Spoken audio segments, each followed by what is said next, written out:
I never thought the person I loved the most would become the reason I stopped believing in trust. It started with one small lie that slowly destroyed everything I ever valued. My name is Jack Miller, I'm 29 years old, and this is the kind of betrayal that doesn't just break your heart. It changes who you are. I used to live in a quiet suburb outside Denver. A simple neighborhood where everyone knew everyone, and people waved from their porches like it was the safest place on earth.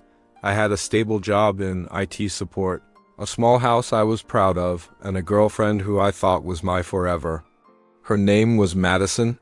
Sweet, warm, caring, the kind of woman who made everyone believe she was incapable of hurting anyone. I believed that too, until I found out how wrong I was.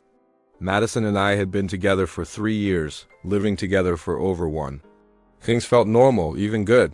Sure, she had become more distant in the last few months, but I blamed it on stress from her job at the hospital. She worked crazy shifts as a nurse, sometimes coming home exhausted. I didn't question anything. The first red flag came on a rainy Friday night.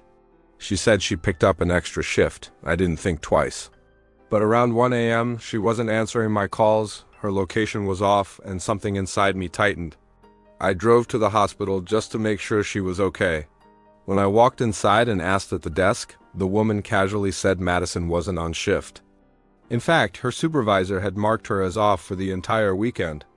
My chest dropped so hard it felt like my ribs cracked. I stepped outside, stood in the rain, and tried calling her again. No answer. At that moment, something changed inside me. Doubt crept in for the first time. She came home at 3 a.m., hair perfect, makeup too fresh for a 15-hour hospital shift, and she walked in with this fake tired smile. I didn't start a fight, I just asked how her shift was. She gave me a long, dramatic story about a patient crashing. The unnecessary details told me she had rehearsed it. I wanted to believe her, but my stomach knew better. The real punch came 2 days later when I found her tablet buzzing with notifications. One message preview caught my eye. It was from a guy named Lucas. It said, "Last night was worth every risk." My heart began pounding so loudly. I couldn't even hear the TV anymore. When I opened the chat, my hands were shaking so badly I could barely scroll.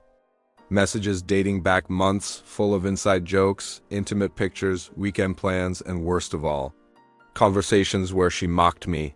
She told him I was boring. She told him I was too safe, too predictable. She told him she stayed because I was stable and reliable. My whole world blurred. Madison had built a second life behind my back while sleeping in the same bed as me every night. When she came home that evening, I was sitting at the kitchen table. She walked in, saw the tablet, and her face drained.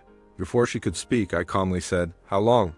She tried to cry, tried to shift blame, tried every manipulative trick in the book, but I was done. I asked her to leave.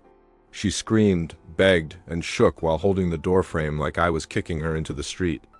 But she left. I thought that was the end of the story. I didn't know the real betrayal hadn't even started yet. 2 weeks later, I got a call from HR at my company.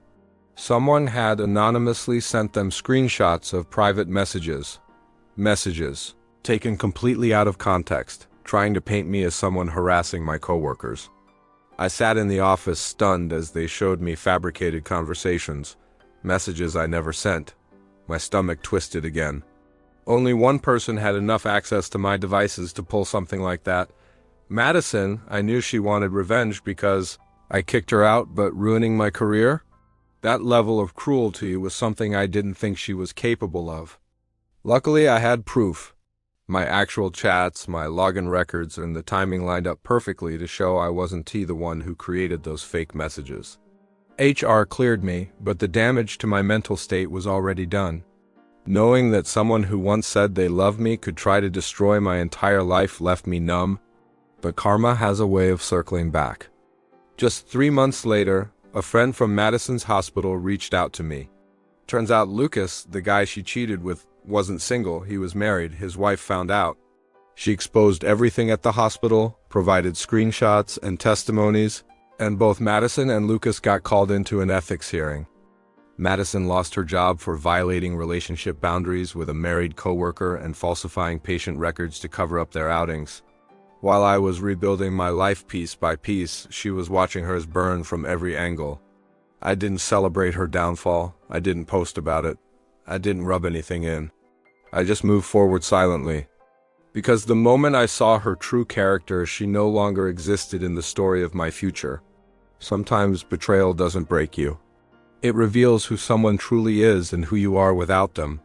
Today I'm finally rebuilding peace in my life, healing the parts of me she tried to destroy, and learning to trust myself again. This wasn't just a story of betrayal. It was a turning point. Thank you for listening to my story. And if you've ever been betrayed, remember this one thing. The truth always comes out. Eventually. This is Reddit Sting Stories. If you want more emotional, intense, and real-life inspired stories like this, make sure to subscribe and check out our other narrations. Your support means more than you know.